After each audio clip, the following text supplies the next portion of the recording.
was so robust, and then it just crapped out. Off. On.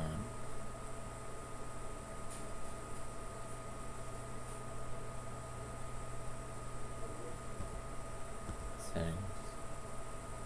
Save.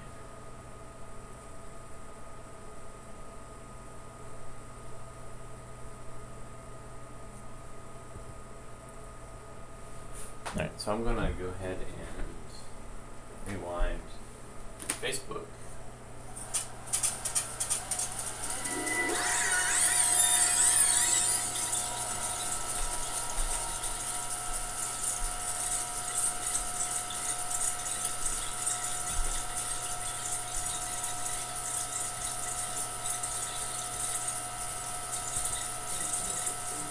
Now it's online for some reason. Let's see.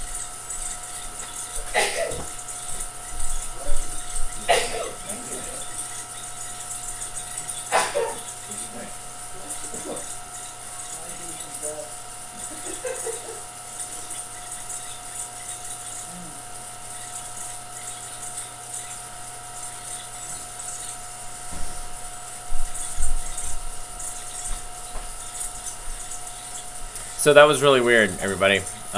YouTube just kind of crapped out. And then I tried to get Facebook online. So, a lot of hilarity. You know, technology. Yay, technology.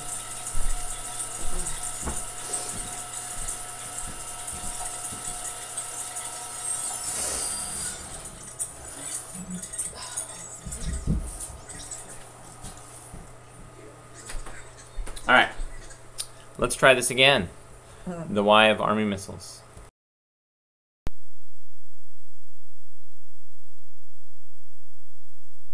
An apple served a traitor's pate. Natural laws can guide man's fate.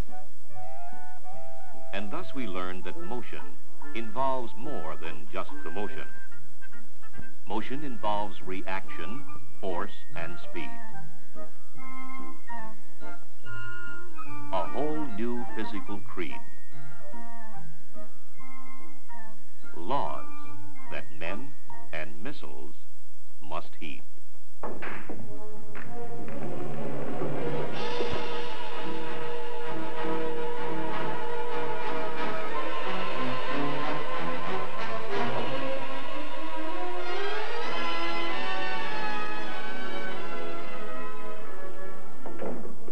Sir Isaac Newton found that things stay where they are unless something makes them move. Speed and direction depend upon an object's weight, the force exerted, and angle at which applied. Oh yes, he also found that to every action there is an equal and opposite reaction. Action, reaction. It's not fire and hot gases shooting out the open end that makes a rocket move. It's high-pressure gases pushing against the closed end of the rocket. Action, reaction. High-pressure gases are a product of burning within a rocket motor. Two things are required to support the burning: fuel and oxidizer. Both are carried in separate tanks in a liquid fuel rocket, then mixed and burned in a combustion chamber. Or they can be mixed together into an easily handled solid composition. This is a solid fuel rocket motor. Its combustion chamber is a hole down the center. Whatever the type, the rocket motor provides the push that makes a missile go. This was once a standard Army missile. If there were no resistance, the arrow would travel forever in a straight line at constant speed. Air slows the arrow, however, and winds tend to blow it off course, and its weight tends to pull it down. Thus, a bowman learned that accuracy depended upon the angle, force, and direction in which he fired his shot. The same things influence soldiers of today and the accuracy of their weapon, an Honest John rocket. Honest John uses a rocket motor instead of a bowstring, and its nose is packed with explosive, but it must obey the same physical laws as the arrow. A simple, rugged weapon, or is needed if bull's-eye accuracy is required. Something called a guidance system. There are many types. For example, a whirling gyroscope and devices that measure speed and direction combine to form an inertial guide system. With it, a missile carries a built-in road map, a way to stay on course in spite of wind and other outside influences. That's the secret of the U.S. Army's Sunday Punch, the Pershing ballistic missile. It can hit a target 400 miles away. The soldiers compute an ideal flight path from the firing point to the target and give it to the missile.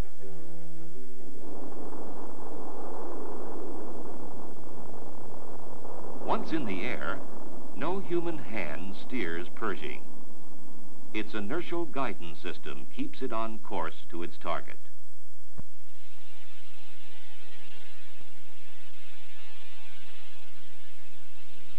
Unlike rockets and ballistic missiles, guided missiles can and do change direction in flight.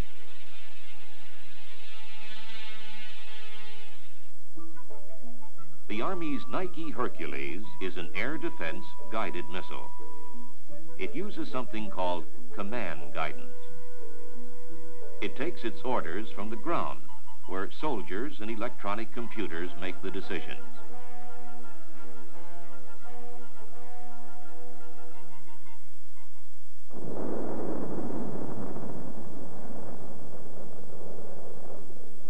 Radar sends signals that steer Hercules to its target.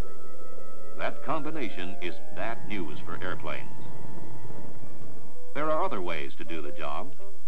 High-powered radar can be used like a searchlight.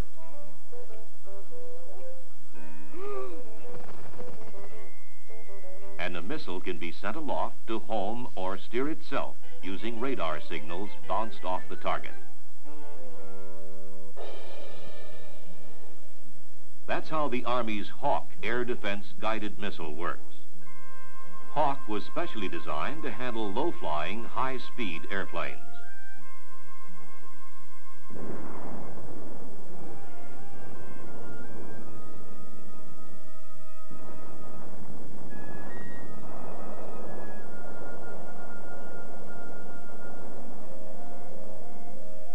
The Army's shoulder-fired Red Eye also is a homing air defense missile.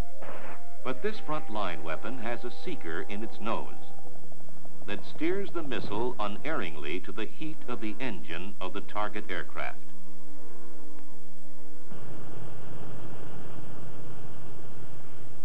The Army even sends missiles by wire. Its new TOW missile, now in development, gets its steering commands through hair-thin wires trailing behind it. The gunner sights on the target, and a tiny computer automatically directs the missile to his aiming point.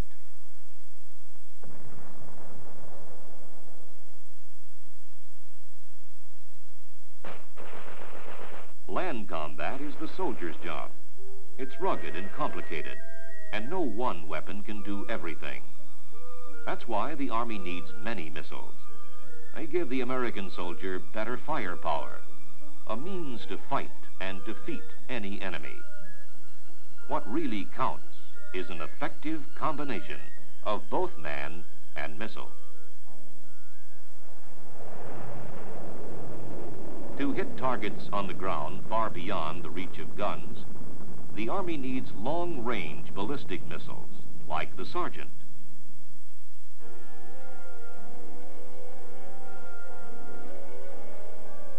Up front, at close range, the soldier needs a quick punch like the M72 rocket grenade, light enough to carry on his back, and big enough to do the job. Lightweight weapons are important too, especially on helicopters, where only a limited number of pounds can be lifted.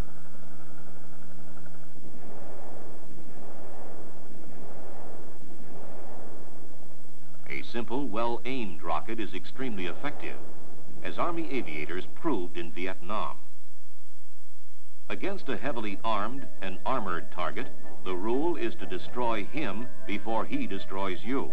The requirement, hit at long range and hit hard on the very first try. The Army Shillelagh guided missile has the accuracy and the punch to fill the need.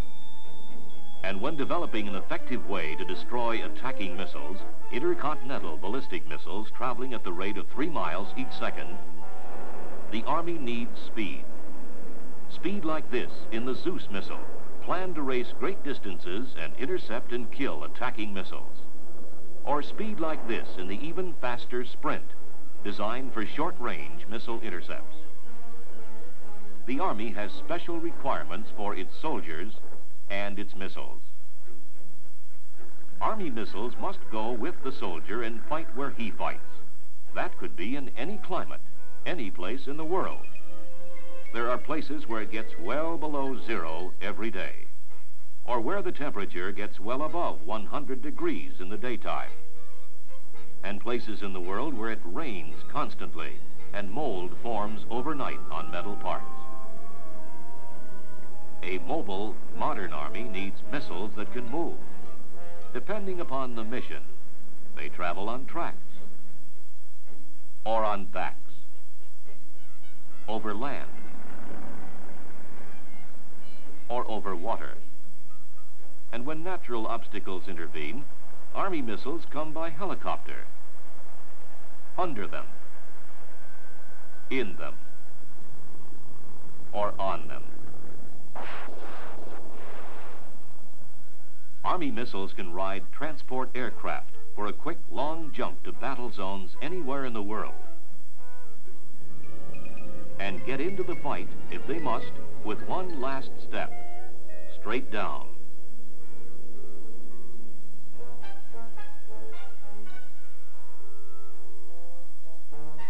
And once in the fight, Army missiles can throw a variety of punches.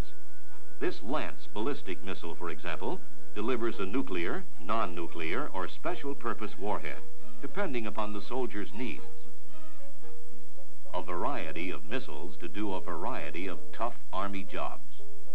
They are built by American industry, but they have a common home address: Redstone Arsenal, Alabama. Here, men and women of the United States Army Missile Command, a major commodity command of the Army Materiel Command, manage the worldwide effort by a government industry team required to develop and build missiles to meet the soldier's needs, get them to him, and make sure they stay ready to go if needed. And here at Redstone, at industrial plants, at test ranges and other government installations all across the United States, a continuing search has but one objective: a good weapon in the soldier's hands today, a better one on the way. It's a long jump from today into the future, and it requires contributions from all the sciences.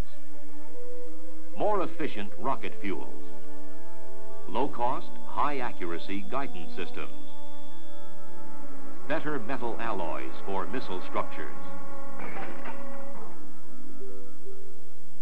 and a hard look at the shape of things to come.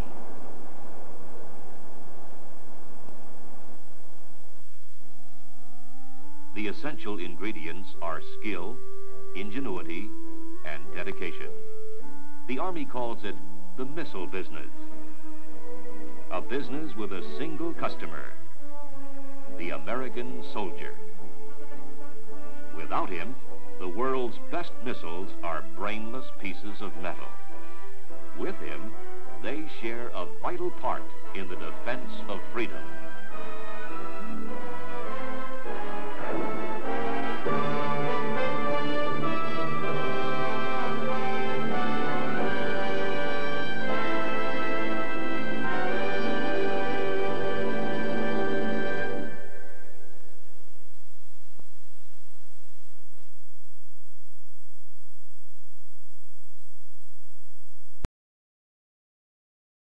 Yeah.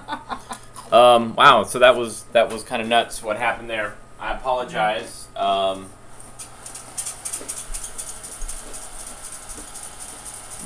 I'm not sure exactly what happened with YouTube, but it just kind of stopped streaming. You know, technology's all whacked out. But you got it fixed. I'm so tired. So my parents showed up and brought me some Bojangles, and I have some coffee. So we're doing good, better. I don't know, but I will crash pretty hard in an hour and a half. Hour and a half, 90 minutes, 90 89 minutes. All right.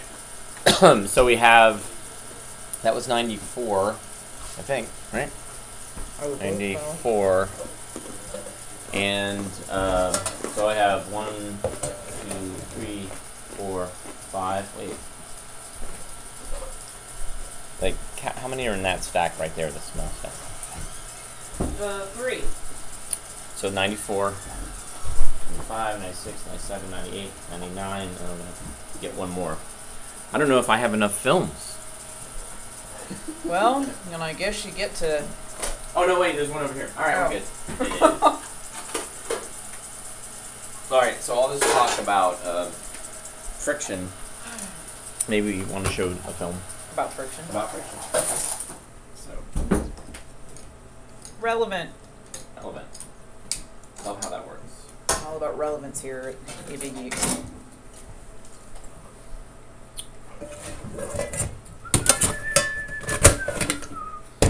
So I'm going to switch over here. So this film is Friction.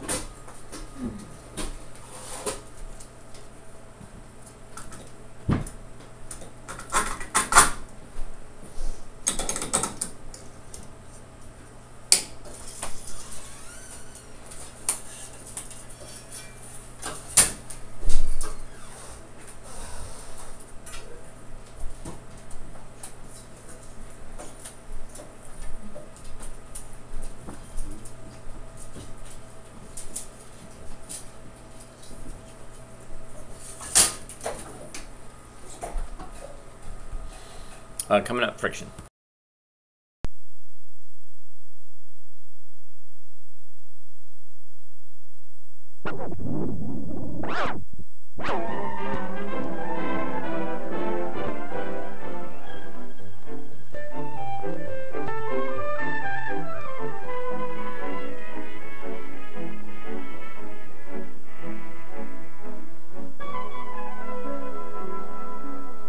When Jane and Bobby go for a ride on their sled, it's usually little Bobby who does the riding, while big sister Jane does the pulling. But Jane doesn't mind. The runners are smooth. The sled glides easily over the hard, well-packed snow. Well, it did glide easily until it reached this bare spot where there isn't any snow. Have you ever wondered why it is so much easier to pull a sled on snow or ice than it is to drag it over a bare sidewalk or dry ground?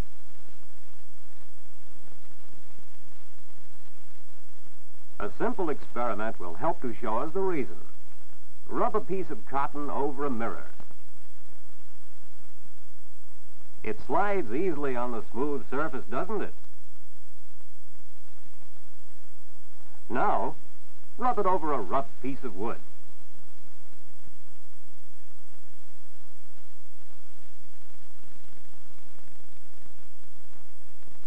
The splinters and bumps on the wood catch on the cotton and hold it back.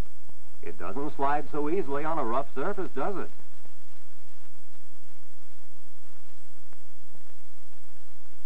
If you look closely, you'll see that the ground is pretty rough too, and full of little bumps which hold back the sled and make it hard to pull. We say there is a great deal of friction between the ground and the runners of the sled. Whenever two objects rub together, there is always a certain amount of friction which tends to keep the objects from moving. The smoother the objects, the less friction there is. Do you think there is much friction in the snow and the sled runners? Friction, because it keeps things from sliding easily, makes them wear out. For instance, the rough surface of the sidewalk rubs against the bottom of your shoes and tears off tiny pieces of leather. That is why the soles and heels of your shoes wear out, because of friction. Automobile tires wear out because of friction between the road and the rubber tires. Knives and scissors become dull. Pencils need sharpening.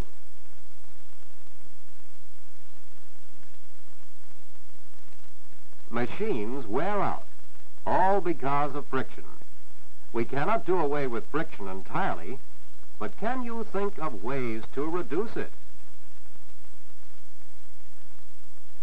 One way, of course, is to make the parts that rub against each other as smooth as possible. The moving parts of machinery are made very, very smooth in order to reduce friction.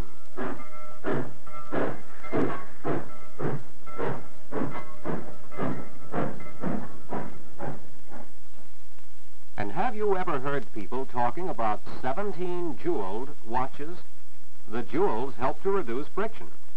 You cannot see them by looking at the outside of the watch. They are inside at the points where parts rub together. Jewels such as rubies and sapphires are harder than steel and can be polished to a very fine smoothness. Watches having a large number of jewels in them usually last longer than watches made entirely of metal.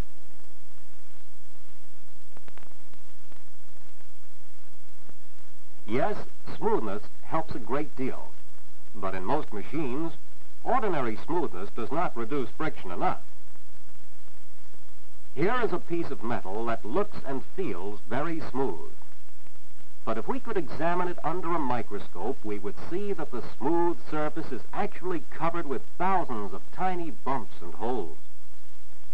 If two pieces of metal like this slide rapidly against each other, those tiny bumps still cause some friction.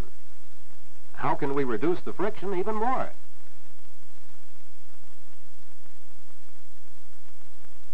By putting grease or oil between the two moving parts, we can fill up all the little holes. Now the moving parts are actually sliding on a thin, smooth layer of oil instead of rubbing against each other.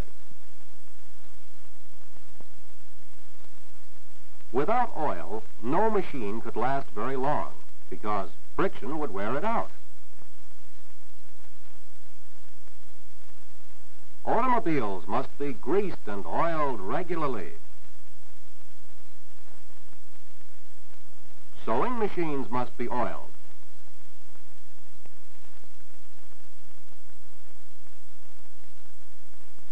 And your bicycles and roller skates will run more smoothly and will last longer if you oil them regularly. Have you ever tried to move a barrel? If you have, you know that it is much easier to roll it than it is to slide it.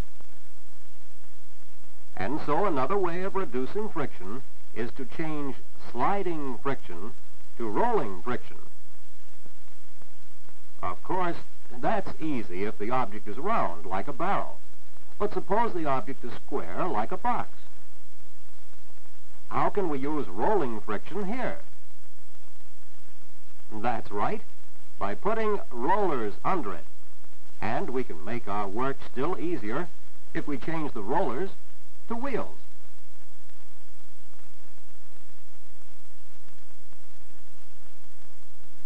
The wheel has been called man's most important invention. Without wheels to reduce friction, modern land transportation would be impossible.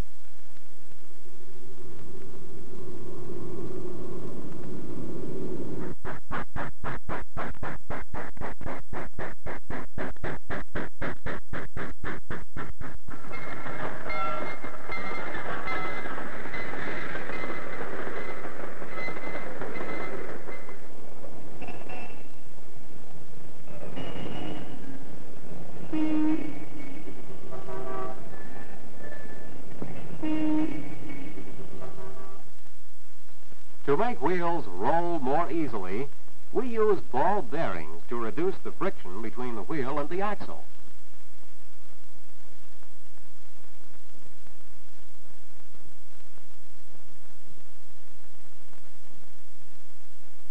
You have seen that by reducing friction, we can make things last longer and we can make our work easier. But you should also know that friction is very useful too. Have you ever tried to turn a doorknob with wet, soapy hands? The soap and water reduce the friction between your hand and the knob. Now you need more friction to grip the knob hard enough to turn it, and so you dry your hands in order to increase the friction. We increase friction in many other ways too. Bottle caps are usually made with ridges on them to keep your fingers from slipping. The ridges increase the friction between your fingers and the cap.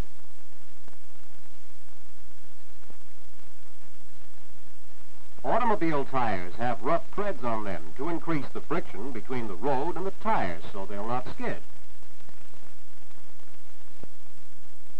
We use friction as a brake to stop moving objects.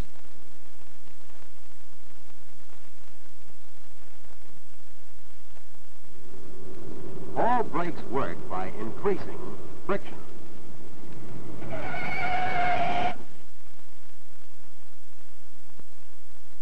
And we use friction in walking. Without friction, you couldn't walk because your shoes would not grip the ground.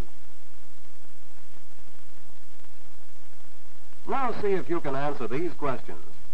How does friction help you to write on the blackboard?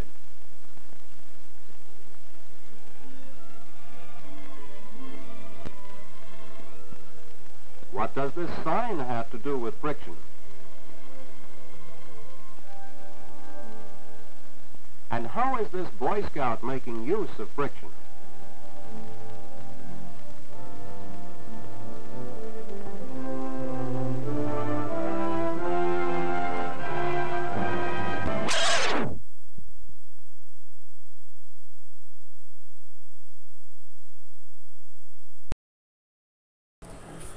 All right, friction. There it is.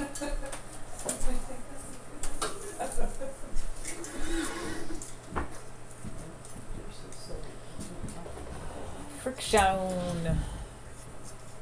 It looks like Sam the Eagle Oh, from yeah. the Muppets. Yeah. Some people notice, I don't know if you can notice, in the eye, it looks Yeah. like a little crescent hammer. Hammer and sickle. Some people point that out.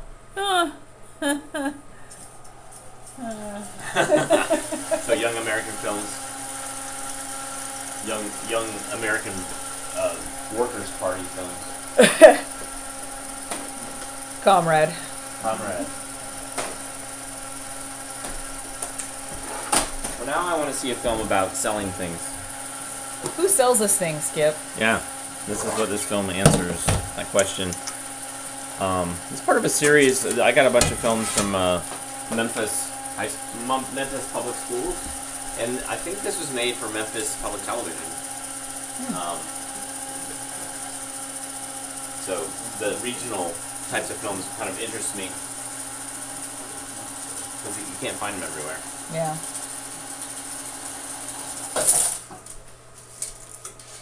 Friction.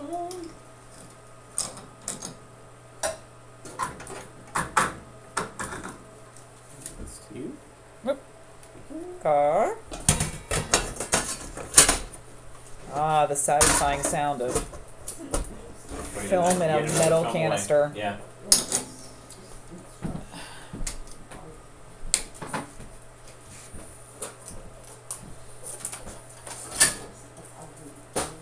So this answers the age-old question of who sells this thing?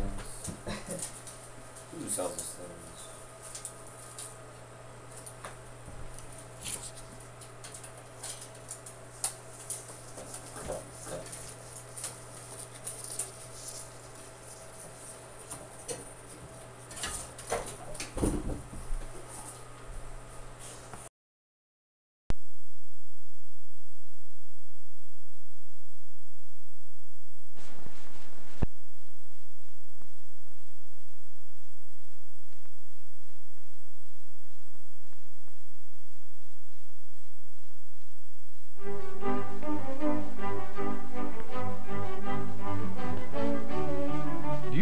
go shopping?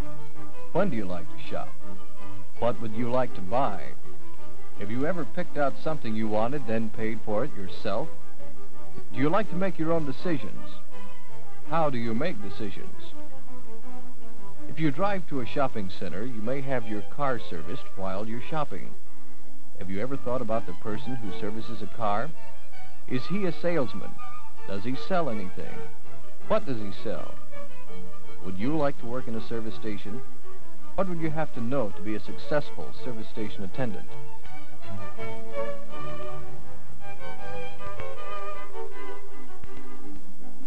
Donna and Brian are going to the shopping mall.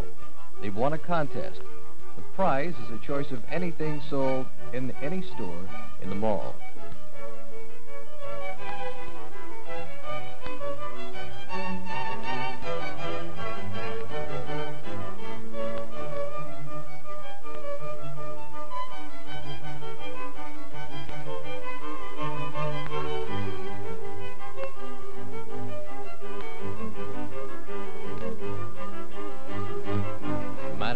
Telling the winners to take their time and select something they really like.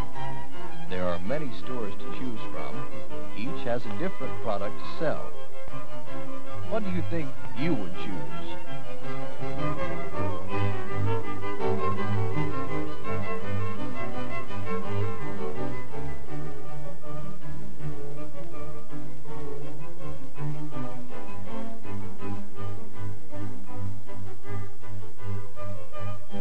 Donna and Brian think they may want bicycles. Would you choose a bicycle?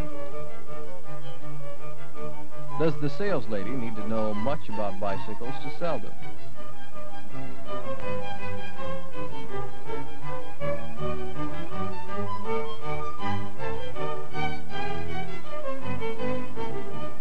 Oh, why choose a bicycle when you can get a motorbike?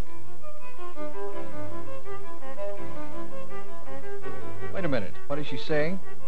Brian is too young to ride a motorbike. Oh well, there are plenty of other stores to visit.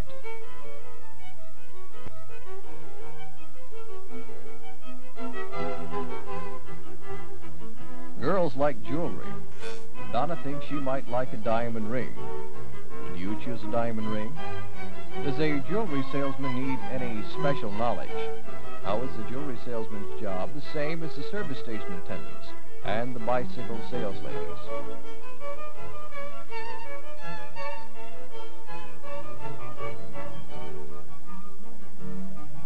Maybe we need to look a little longer to find just the right prize. Shopping can wear out your feet and make you hungry. Ice cream is a great refresher. What is your favorite flavor?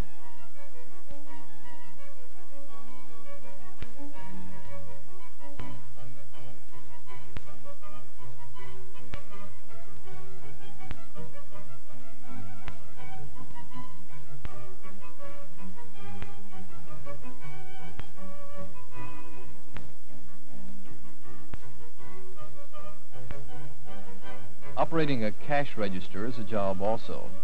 In some businesses, there is a cashier who takes in all the money. In other businesses, the sales personnel operates the cash register. What would you need to know to be a good cashier? How would arithmetic be helpful to a cashier? Would you like to be a cashier? Strolling along, eating ice cream, and looking in the store windows is always fun. Who makes the store windows so attractive? People go in stores because of what is shown in the windows. Window display men are in charge of decorating the windows of stores. Do you think you would like to make a store window attractive?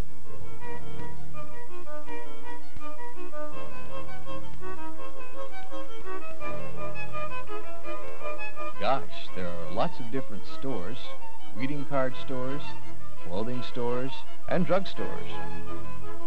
Where will Donna and Brian find a prize?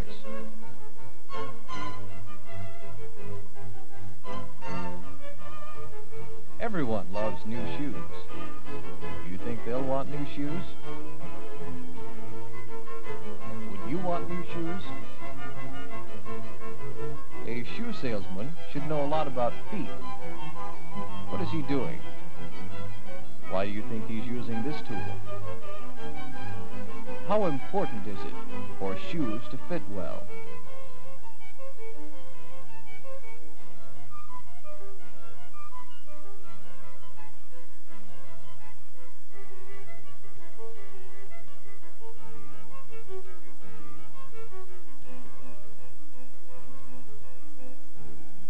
Do you get to choose your own shoes? What kind of shoes do you like? Do you think this salesman enjoys his work? What makes you think so? If you like shoes, do you think you would enjoy selling shoes? This salesman is also the manager of the shoe store. As manager, what other things does he need to know other than fitting shoes? Would a stock clerk be needed in this store? What would a stock clerk do?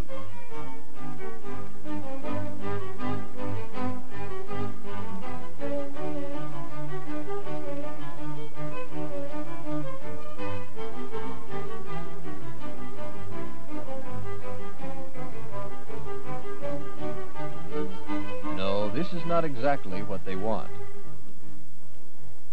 Everyone seems so helpful. Salespeople try to make each customer happy.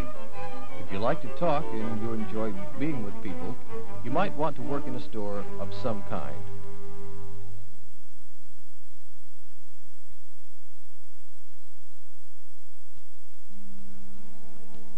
Brian is interested in stargazing. He may want his own telescope so he can look at the night skies. Why does the sales lady keep the telescope in a case?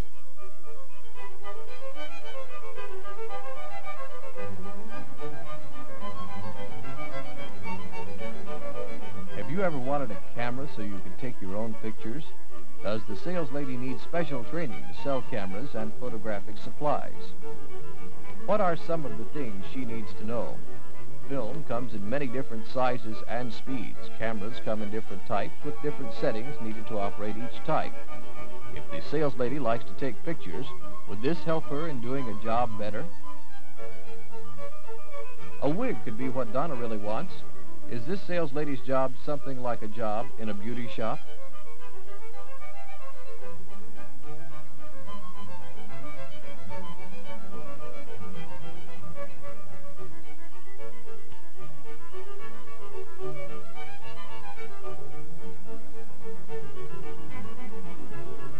Maybe Donna needs to wait a few years before she's ready for a wig. The toy department is always fun to go shopping in. Wouldn't you like to sell toys?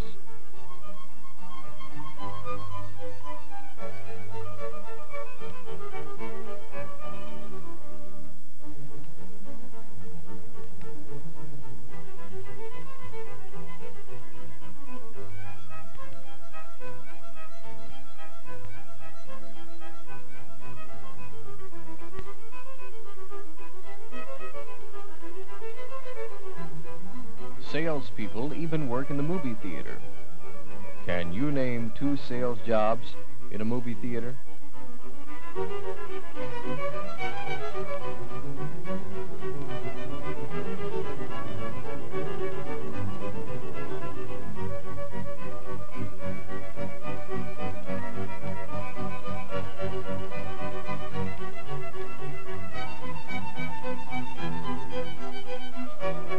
Almost everyone likes to play some sport. The equipment for most sports are found in a sporting goods store. Brian likes to fish.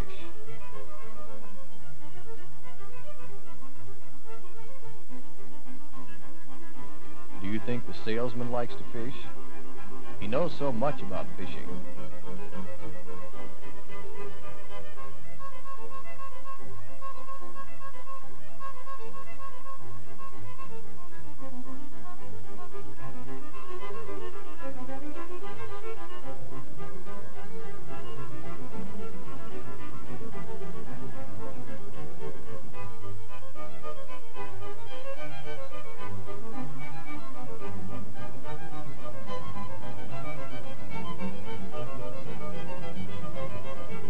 Donna and Brian think maybe they'd like a musical prize.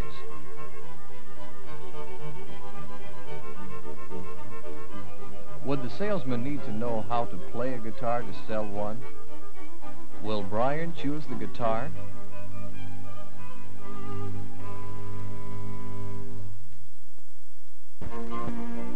Maybe Donna will choose the bongo drums.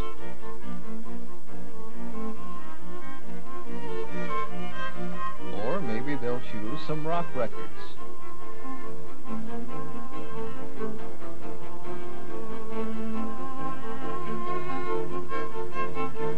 This salesman is trying to interest them in a lawnmower.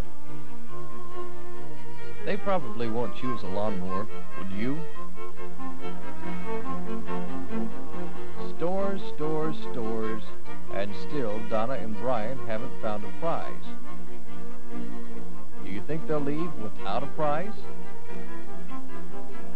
What store have they missed on their shopping trip?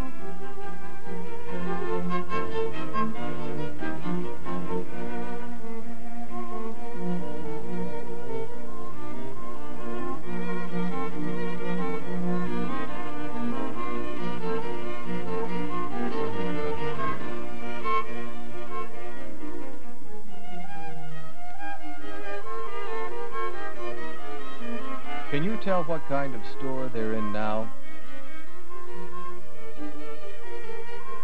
Will they find their prize here?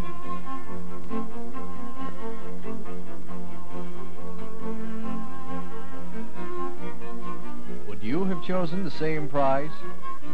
Is the pet store salesman pleased because he's made someone happy? Would you like to trade places with him?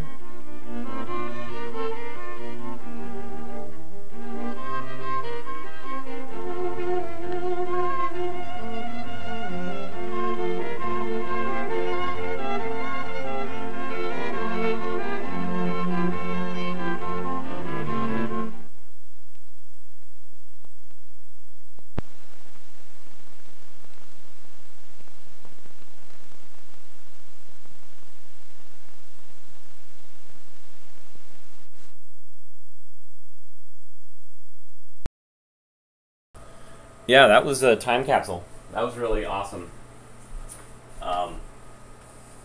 There's others in the series. I think one is Who Builds Houses. Yeah,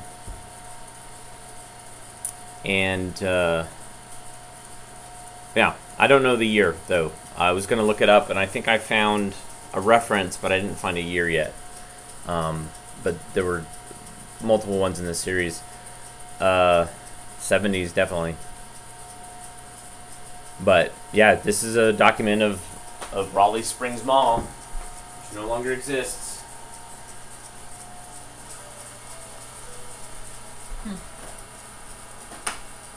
Alright, so we've got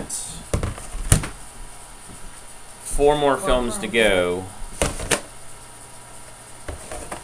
1 hour. In 1 hour. I think we can do it, right? Yep. I would like Can to we see- do it? Yes. Yes. Yes. Yes. We can. Alright. Winter on the phone. See Winter on the phone. Alright. Winter on the farm. So that's everything else is going to be small 11-minute films from now on. So no more of these longer 14-minute films. Epics. These epic 14-minute films.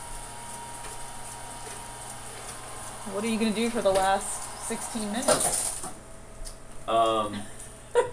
Believe me, that will be filled. Something will happen. YouTube will flake out, or Yeah. Facebook will flake out, or who knows, the machine will flake out. Something will happen. It's just the way it is. Alright. Okay. Or maybe I'll show a bonus film. How about that? I think that's what we did last year. Yeah, I think I pulled out a bunch of like TV ads and just showed those.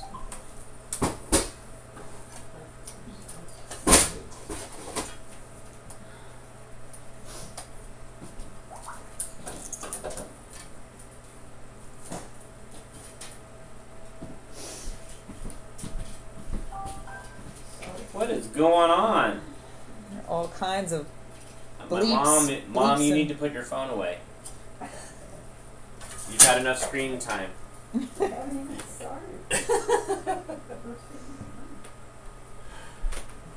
Alright, winter on the farm. Bucolic.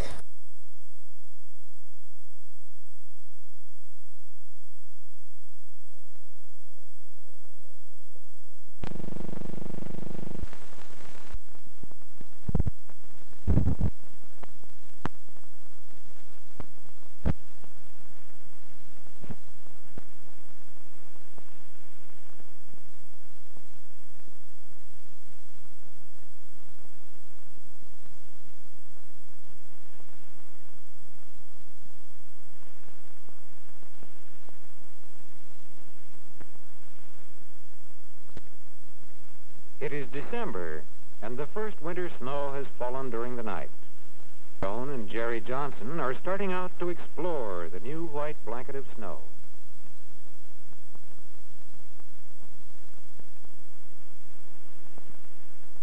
They leave their tracks everywhere they go.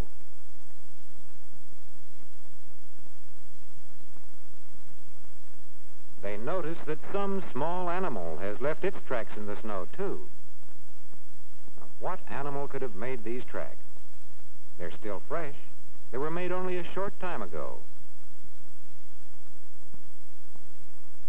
Is the animal that made the tracks still nearby? Yes, there it is. A cottontail rabbit snuggled down in the snow. Joan and Jerry have frightened him. Away he goes. Joan and Jerry must be on their way, too. They are on their way out to the woods to cut a Christmas tree.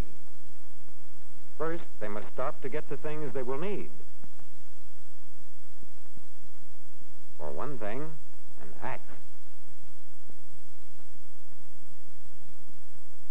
And it's a good sharp axe. And next, a sled. A sled to haul the tree home from the woods. The snow is just right for a sled. Joan wants to pull. So, away from the farmyard and out near the woods where the snow is a little deeper.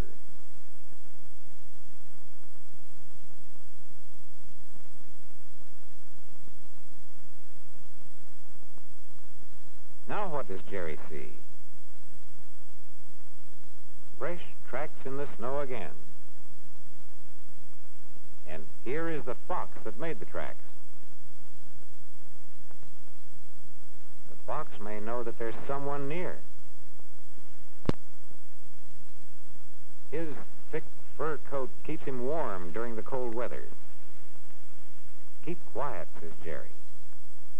But the fox isn't sure it's safe here. Away he goes, galloping farther and farther through the trees.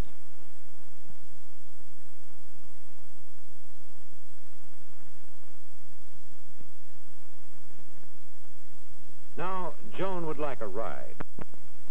It's only a short way to where the evergreen trees grow.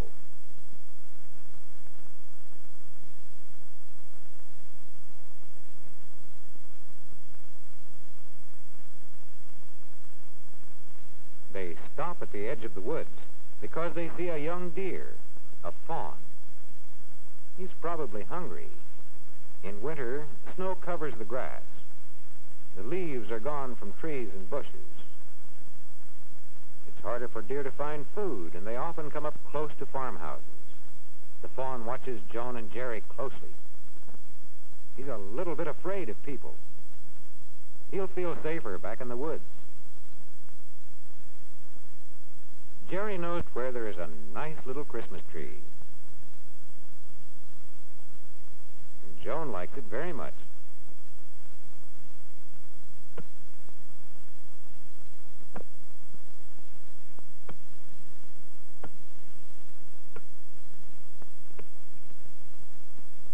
Joan thinks Jerry is a good woodsman. What a fine Christmas tree. Just the right size for the Johnson living room, and just the right size for the sled.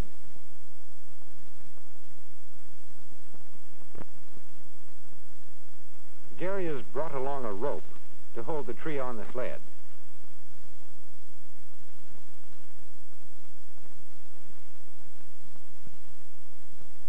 Now, back through the pasture and onto the house with the tree for the happy Christmas holidays.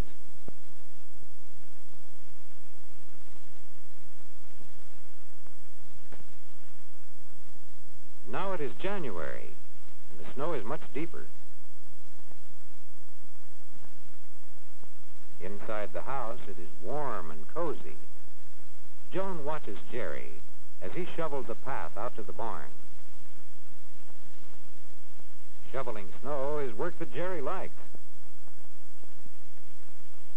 Joan thinks the farm is very beautiful under its blanket of snow. Here comes Father. It's time for the morning chores. In winter, when snow covers the grass in the pasture, the Johnsons feed their livestock in the barn.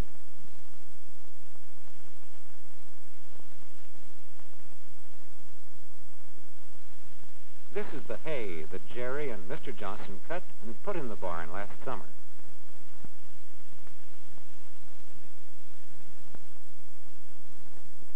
The horses stay inside the barn on cold winter days when they're not working.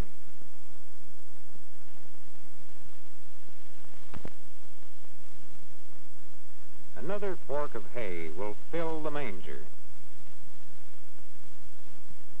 In another part of the barn, Father is feeding the milk cows. During the winter, the Johnsons keep the cows in the barn most of the time. The cows give more milk if they are kept warm and get the right kind of feed.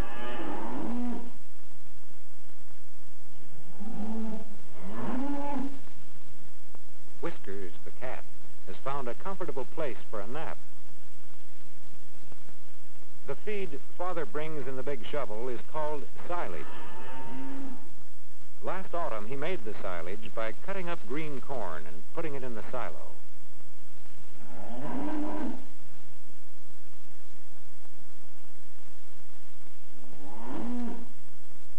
It's close to milking time, and that's the time for Whisker's breakfast. At the house, Joan is taking breakfast to the birds.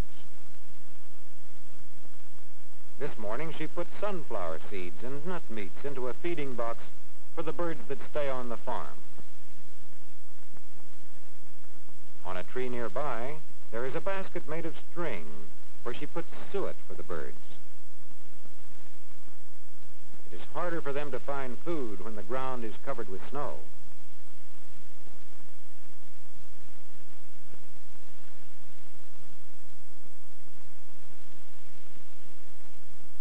While Joan is waiting for her birds, she sees the long icicles that hang from the edge of the roof.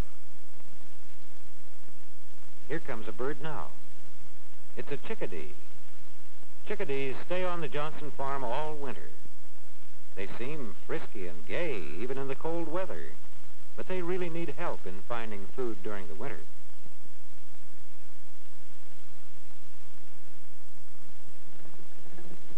Now it is a day late in February. Jerry and Joan are coming home from school. It's goodbye to schoolmates until tomorrow.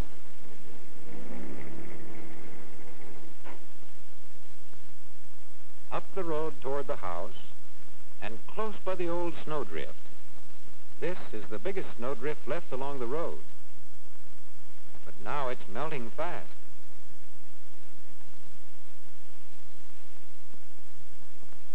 Some of the water soaks into the ground. It will water spring plants. Some of the water runs down the road to the river.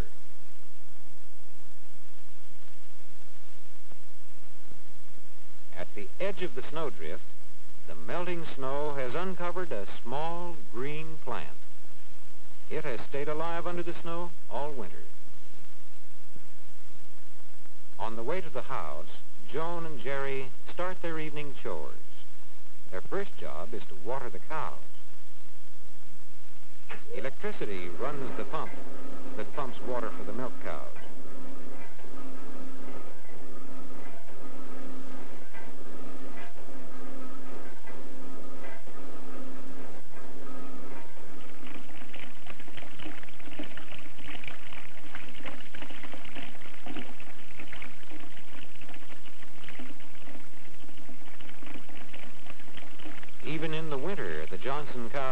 out of the barn for fresh water.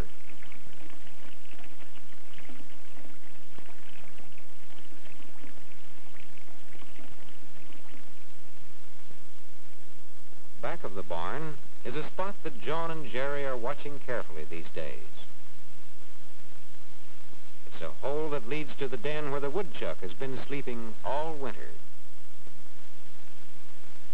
He's still sleeping, but before long the woodchuck will come out, for winter is almost gone, and sunny spring days will soon be here again.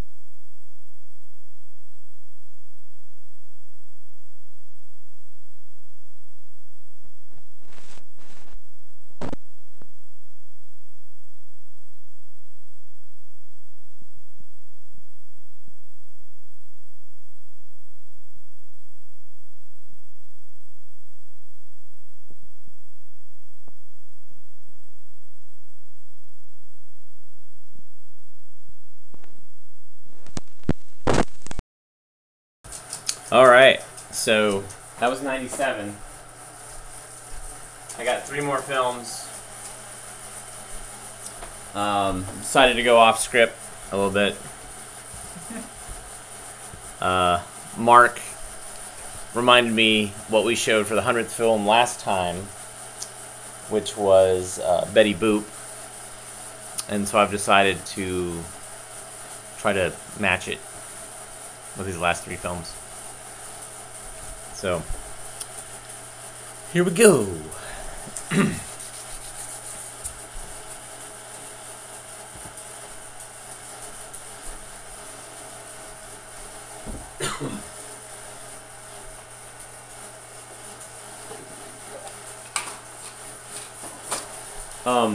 So, one of the great things about collecting 60mm films means that not only do I get educational films, industrial films, commercials, TV shows, I get a wide variety of other things as well.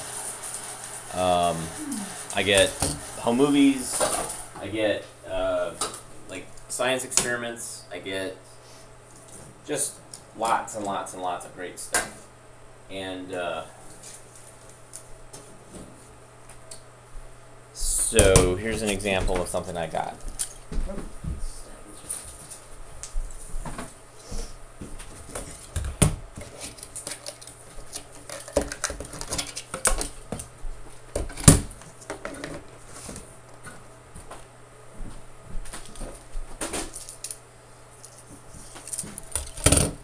Oh, there's taping going on. Yeah, I'm doing a quick and dirty splice, which will probably bite me in the butt. But, you know. That's what it's all about. Whole thing.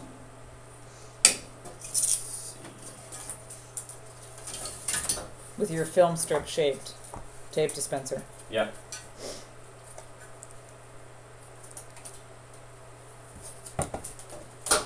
Oops.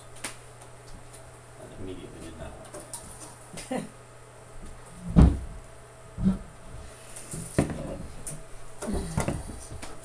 Oh, yay! I'm not giving anything away. Well, everybody sees it, though. Oh, right. Because we're not on camera. So this is in honor of June Foray. This is something I got. Rocky and Bullwinkle bumpers. June Foray, we lost. She was a wonderful voice actress who worked a long time and did lots of voices. So this is for her.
me pull a rabbit out of my hat. Again? Nothing up my sleeve. Presto! Ooh, don't know my own strength. Now here's something we hope you'll really like. And now, here's Bullwinkle's Corner. Hello there. Today's poem is dedicated to babysitters everywhere. Between the dark and the daylight, when the night is beginning to lower, comes a pause in the day's occupation that is known as the Children's Hour. This is a very useful book. I hear in the chamber above me the patter of little feet, the sound of a door that is open, and voices soft and sweet. They whisper and then a silence, but I know by their merry eyes they are plotting and planning together to take me by surprise. Yeah! A sudden raid from the stairway, a sudden rush from the hall, by 3 doors left unguarded, they enter my castle wall. You think, oh blue-eyed kiddies, because you have scaled the wall, that such an old moustache as I am is not a match for you.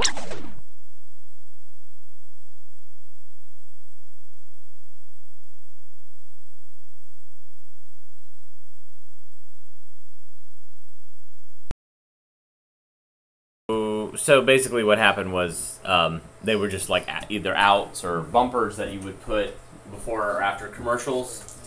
And if you remember how many, if you watched Rocky and Bullwinkle when it was in syndication, you knew how many times they had these fillers of you know, the lightning and the thunder and all that stuff, and all these little tiny bits that they just kept repeating over and over and over again, and you'd have so little actual like content of, you know, advancing the story, but it's still great.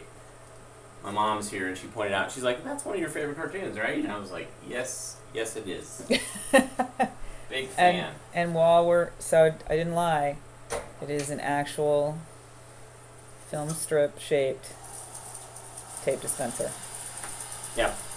And I don't use that for splicing film. That's actually that's Scotch tape. And I coerced the people at Anthology Film Archives to give me this. Like every day I went in and I was like, "That is an awesome tape dispenser. That is an awesome tape dispenser." And by the end of it, by a week, they were like, "Just take it." Subtle. Get off our back. That's subtle. So if you have film strip shaped things, send them to Skip. Oh, come on now. I have enough problems with the films. You don't need any more stuff? Alright. I'm probably not allowed to show this. Don't tell Dino Everett.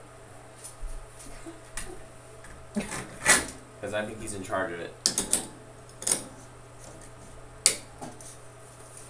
But what the heck? I saw this on HBO back before HBO was 24 hours. They used to show short movies between films. And this film warped my brain. I am intrigued. In a wonderful way.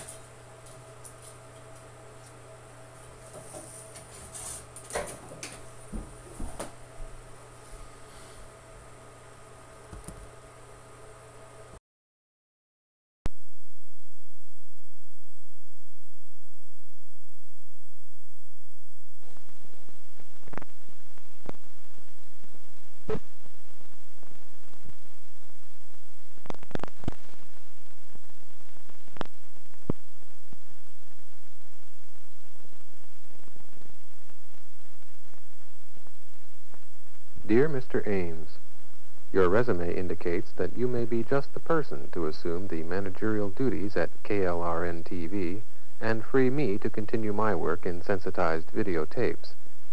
Don't be put off by our present limited facilities.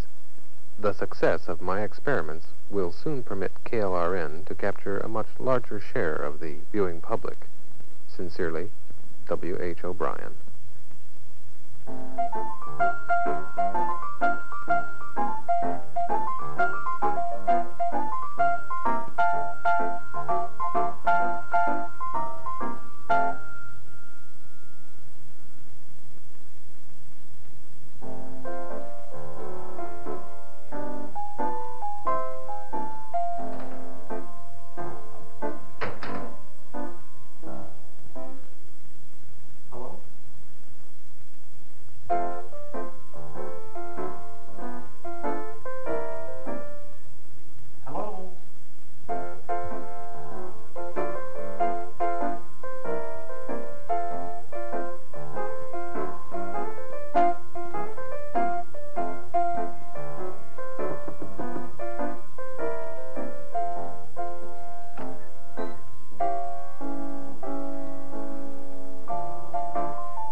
Get me the police. Yeah, I'm in trouble. There's this big...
I cannot believe that YouTube crapped out. Oh, no. It's so frustrating. So frustrating. I'm so sorry. I don't really know what happened. It was, you know, robust. It supposedly says it's online now, but I don't know what happened. I really am clueless what's going on. But the comments are great. Yeah. Yeah. So Facebook, thanks. You guys were problematic, or Facebook was problematic all throughout the entire 24-hour event, and then at some reason it's okay now. And now it will probably go down. Yes, John, you did apparently replace the sugar cubes in your coffee with peyote.